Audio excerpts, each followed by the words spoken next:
안녕하세요. 이번 시간에는 일하러 오세요. 세계는 디지털 노마드 유치전 중이라고 하면서 이런 기사가 올라왔습니다.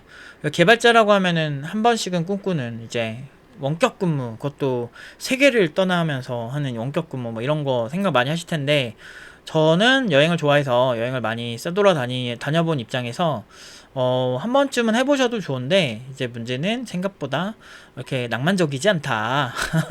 그런 느낌. 그러니까 되게 좋을 것 같잖아요. 그러니까 아무것도 안 하고 여행 갈 때 그 기준으로 디지털 노마드를 보는 거는 조금 위험할 수 있어요. 근데 이게 돈이 그렇게 된대요. 그래가지고 태국에는 디지털 DTV 비자라고 해가지고 태국에서 일과 여행을 동시에 즐기고 싶어하는 사람들 위한 비자로 최대 180일 체류가 가능한 비자래요. 그리고 왔다 갔다 하면은 5년 동안 유효해서 진짜 태국에서 한번 가면은 막 5, 6개월 있으시는 분들은 진짜 좋겠어요. 근데 이런 비자의 특징이 뭐냐면 제가 그러니까 그 태국에서 돈을 벌면 안 돼요. 그냥 돈만 쓰라 이거예요. 그러니까 돈은 이제 현지에서 벌어야 돼. 뭐 그런 거죠. 그러니까 그런 식으로 이제 하는 비자고, 이런 비자가 되게 많이 유행을 하는 거예요. 그래서 한국에서도 저렇게 하는 외국인들 꽤 많다라는 거 알고 있고요. 그래서 일단은 이런 것들을 보면서 저는 한번 해보셨으면 좋겠어요. 여러분들이 만약에 진짜 뭐 원격 근무하는 회사가 아니라면 뭐 어쩔 수 없지만, 저는 좀 그냥 경험 삼아 뭐 오래 하기보다는 뭐 짧게라도 한번 해보시는 것도 재밌을 것 같아요. 휴가로 갈 때가 진짜 좋은 건데, 제가 뭐 제 개인적인 경험이나 뭐 좀 추천하는 곳들을 좀 얘기를 하자면, 이게 우리나라 비자입니다. 추천하는 곳을 좀 그러니까 경험을 조금 말씀드리고 어디를 제일 추천하냐 말씀드리면, 일단은 제가 가본 데가 대만, 좀 오래 있었던 데 기준이에요.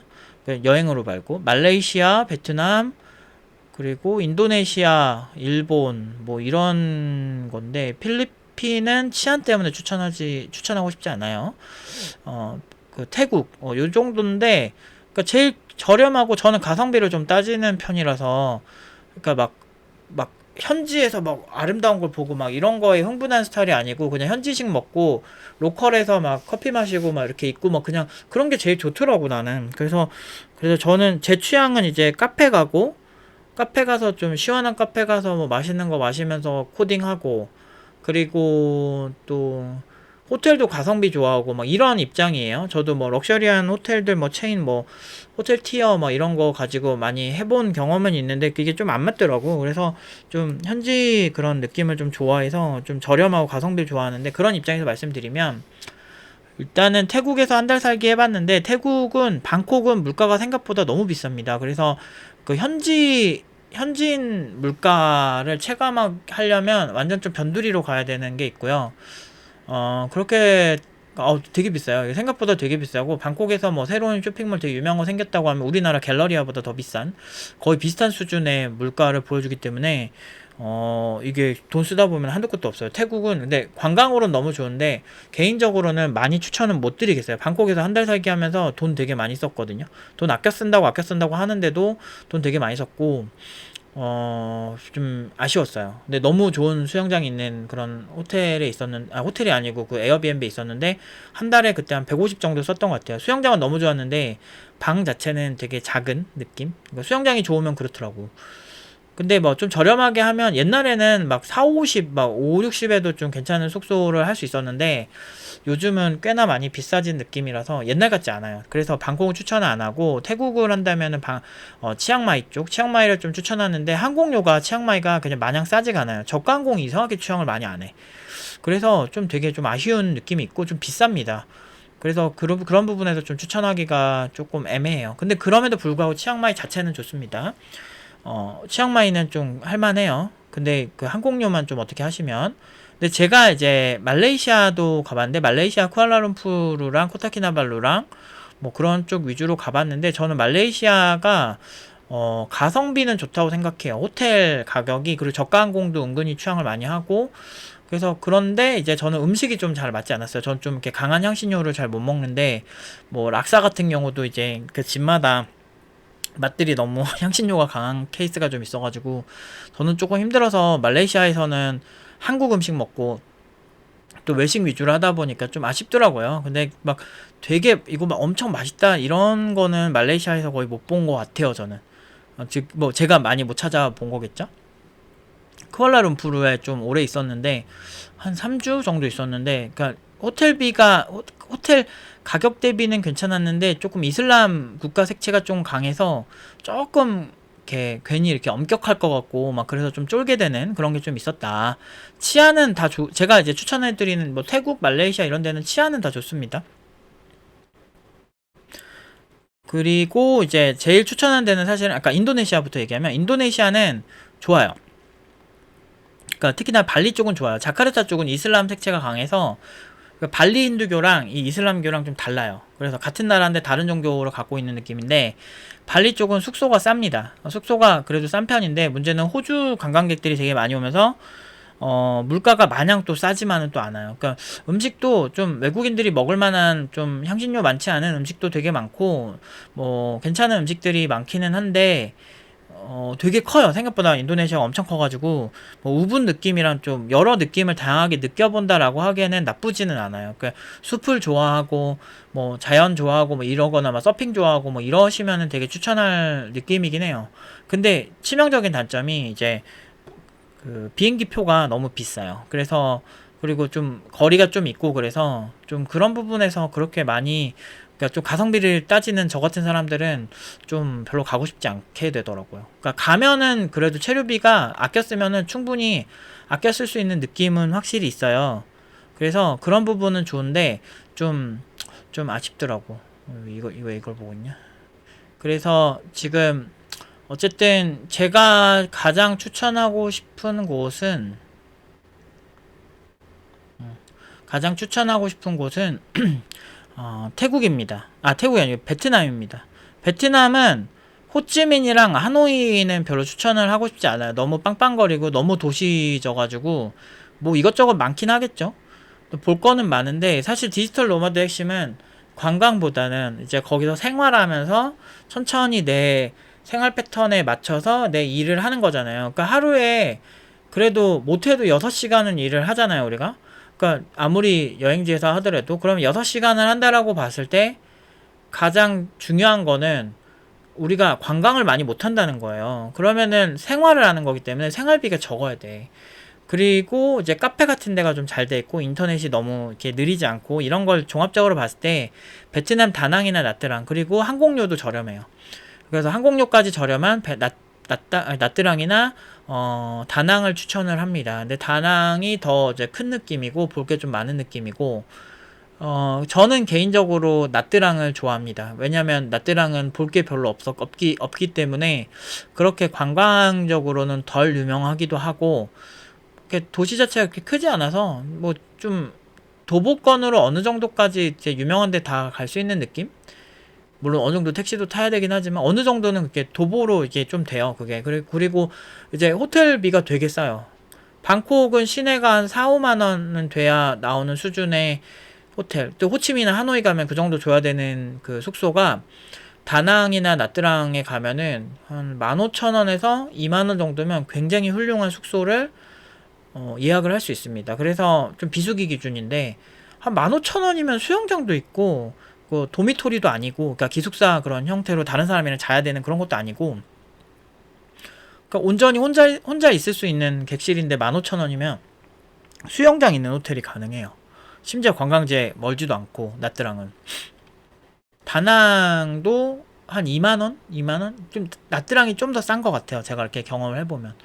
그래서 나트랑은 사실 되게 별거 없는데 저처럼 현지식 먹고 그냥 카페 돌아다니는 거 좋아하고 거기도 노트북하고 뭐 요런 거 하기 좋은 사람들한테는 좋아요. 그러면은 그 교통비도 비에젯이나 아니면은 우리나라 저가 항공들이 한 20만원 초반대로 수화물 포함 기준으로 그게 20만원 초반대로 보통 끊을 수 있거든요. 좀 이렇게 시간의 여유가 좀 있으면 그러면은 꽤 괜찮은 가성비가 나오죠. 그러니까 왕복 21만원에 그 내가 한 10일 있는다고 치면은 15,000원씩 하루 체류비에서 15만원 그 호텔비 15만원 그러면은 계산 한번 해볼까?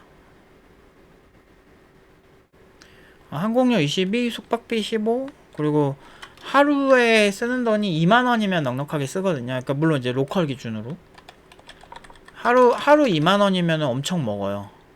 저 같은 돼지들도 막 배부르게 먹을 수 있어요. 한 사람 기준 2만원, 하루 식비 2만원. 카페 2번 가도, 카페가 보통 괜찮은 카페, 진짜 깔끔하고 우리나라에서도 먹힐 것 같은 카페도 한 보통 음료 비싸봤자 한 3,000원이거든요. 3,000원 곱하기 2에다가, 그리고 현지식 먹으면은 1,500원에서 쌀국수 같은 거 1,500원에서 한 3,000원 사이거든요. 이렇게 해가지고 3끼 먹어도 한 9,000원? 그러니까 2만원이면은 조금 넉넉해요. 여기다가 이제 뭐 한국 음식 섞으면 좀 더 플러스 알파긴 한데 한 대충 2만원 잡으면 되지 않을까 싶고, 곱하기 10 하면 20만원이잖아요. 그래서 식비가 한 20만원 플러스 알파 하면 되고, 그러면은 요 3개면은 얼추 되잖아요. 카페 비용 다 포함해서 식비 포함이니까. 그래서 혼자 가면은 저는 보통 한 70 쓰는 것 같아요. 10일 기준. 어차피 근데 식비는 한국에서 쓰면 더 비싸잖아요. 한국에서 국밥집 가서 뭐 먹으면 10,000원 금방 넘는데, 하루 3끼 먹는다 치면 한 3만원이고 10이라면 30만원. 그러니까 식비는 사실 한국에 있어도 쓰는 돈이기 때문에. 근데 그 베트남에서는 하루 2만원이면은 밥 먹을 거 다 먹고 좋은 카페 2곳이나 갈 수 있고 뭐 그런 느낌? 그리고 호텔방 와서 다시 코딩하고 뭐 그런 식으로 했을 때 나쁘지 않더라고. 그래서 저는 베트남 그래서 많이 추천을 하고요. 한 달 살기 했을 때도 숙박비가 45만원으로 되고 식비가 한 60으로 되는 거죠. 그러면은 총 비용이 우리가 한 150만원 정도 될까요? 한 150 안되나? 130? 130 정도? 이게 나쁘지 않다니까요. 이게 다낭 라떼랑 기준으로 봤을 때.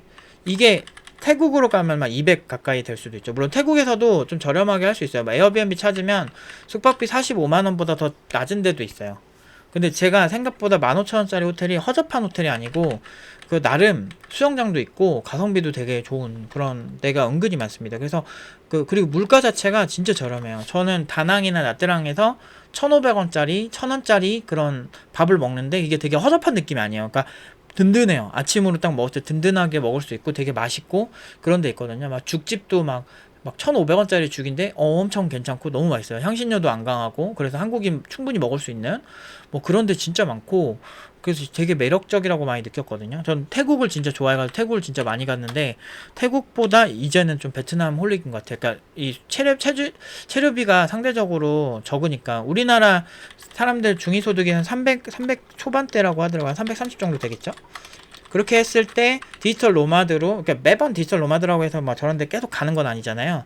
그렇게 했을 때 130만원 정도 빼면 한 200만원 정도 이제 어느 정도 저축하고 내가 이제 여기서 플러스 알파 쓸 거 좀 쓰고 할 수 있지 않을까 라는 생각이 좀 들어요. 그러니까 비용이 진짜 중요해요. 제가 일본도 한 달 살기까지는 아닌데 일본도 한 달 살기 비용을, 그것도 소도시 좋아해가지고 소도시로 한번 해본 적이 있는데, 일본은 좀 소도시로 간다고 해도 좀 그 호텔도 아니고 좀 아쉬운 숙소임에도 불구하고 못해도 숙박비 진짜 싸게 해도 한 130, 40만원은 최소 한 달에 130, 40만원은 기본적으로 써야 되고, 물가도 뭐 한국이랑 비슷하고 물론 진짜 맛있지.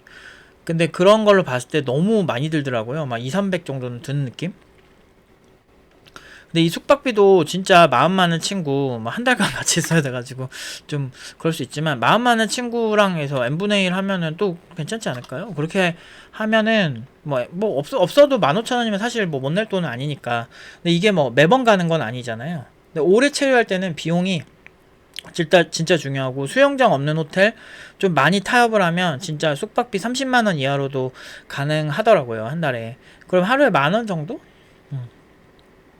그러니까 체류비 진짜 중요한 것 같아요. 이것저것 많이 해보니까 대만도 이렇게 보면은 뭐 물가 자체는 그렇게 비싸지 않고 맛있는 음식도 많고 좋았는데, 문제는 대만은 또 숙박비가 비싸니까 또 그 숙박비 때문에 좀 힘들더라고요. 그래서 뭐 얘기하다 보니까 제 개인적인 어떤 그 여행 경험을 얘기하게 되는데, 저는 여행 가면 뭐 대단한 거 보고 이런 거 좋아하지 않아요. 그냥 거기서 근처 카페 가고 그냥 그런 거 있잖아. 그냥 그 곳에 있다는 것만으로. 그리고 이제 막상 일을 하다 보면은 하루에 못해도 6시간은 일을 해야 되기 때문에 그 6시간 동안 집중하면 진이 다 빠져서 관광 에너지는 별로 없어요. 그래서 거기서 그냥 주변에 상권에서 그냥 뭐 맛있는 거 사 먹고, 그냥 어디 유명하다는 것 그냥 하루에 한두 곳 뭐 이런데 그냥 가볍게 가고 나머진 일하고, 근데 그 어떤 분위기가 되게 좋은데, 근데 태국이 예전보다는 좀 많이 올랐기 때문에 물가가 이제 우리 같은 사람들, 디지털 노마드들이 이제 가기에는 제 생각에는 그 체류 비용이 저렴하면서 좀 한국인, 저 같은 경우는 좀 향신료를 잘 못 먹는 편이라서 그래서 베트남을 추천을 드렸는데, 만약에 향신료를 좀 잘 먹고 좀 나는 좀 강해도 상관없다라고 하면은 그러면은 치앙마이도 좋은 선택이죠. 왜냐면 거기 유명한 레드커리 막 이런 거 되게 잘 드시는 분들 있거든. 근데 그런 분들한테 막 좀 추천을 드리고 싶네요. 근데 아무튼 저는 이제 비용이 저렴한 게 제일 중요하기 때문에 그렇게 선택을 했습니다. 그래서 130만 원이면 월급 대비 좀 선택을 할 수 있는 수준의 범주더라. 아니면 발리도 좋아요. 발리도 좋고. 근데 아휴, 뭐 안 좋은 데가 어디 있겠어. 근데 좀 저는 그래요. 원격 근무하는 친구들이면 한 번쯤은 한번 경험해봐도 좋다. 그리고 생각보다 일하는데 시간을 다 쓰기 때문에 생각보다 시간이 많진 않다. 근데 이제 그렇게 했을 때 그냥 저녁을 맛있는 데서 먹고, 저녁을 베트남에서 먹는 매력으로 가는 거지. 뭐 또는 점심을 베트남에서 먹고 좋은 카페 같은 데 가서 사진 좀 찍고 뭐 감성을 좀 느끼다가 다시 코딩, 폭풍 코딩 모드 막 이러면서 하는 거라서 사실은 이게 마냥 아름답지만은 않아요. 그리고 되게 항상 좀 불안한 상황, 뭐 예를 들면 이 카페에서 인터넷이 되게 느리면 어떡하지, 막 이런 거를 좀 보고서 이제 해야 되고, 좀 불안불안한 느낌이 좀 있긴 하죠. 근데 그럼에도 불구하고 뭐 어쩌다 1년에 한 번? 뭐 1년에 한 번쯤은 매력적으로 느껴지는 것 같아요. 그래서 좀 가능하면 좀 저렴하게 할 수 있는 곳에서 하시면 좋지 않을까라고 생각을 합니다. 근데 한번 해볼만 해요. 130만 원 정도면 충분히 가능하기 때문에 한달 1년에 한 번 정도는 130만 원 쓸 수 있잖아요. 네, 아무튼 오늘은 여기까지 하도록 하겠습니다.